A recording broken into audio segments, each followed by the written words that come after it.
All right, it's time to have some fun and cut these strips that we've just sewn together. So I'm going to put this on the first one on the cutting mat. This is the first pair that are sewn together. I'm going to put them on this cutting mat and make sure that I get it on a straight line so I know I can line it up and cut straight. 24-inch ruler is really good. I'm putting it on 1 1/4, and don't do the mistake I do every once in a while. It's not 1 1/2, it's 1 1/4. So I've got my 1/4-inch line all the way down, and it's time to cut. Don't forget to use that little finger and hold that ruler in place.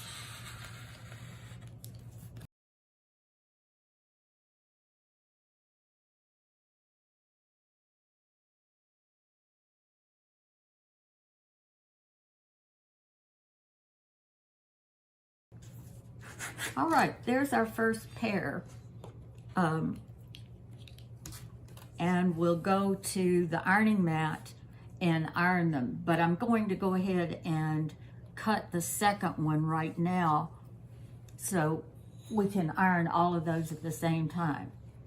So this is the second set of strips, and we'll just do a real quick cut on those.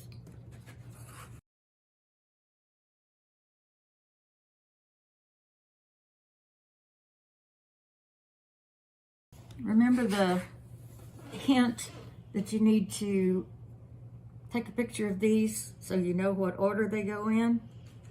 This is why, now that they're separated from the stack or the line that we had them on, now I'm never quite sure what's the next one. Which one was first, second, third, and fourth, because we have all 4 right here. So now we're going to get to the ironing mat.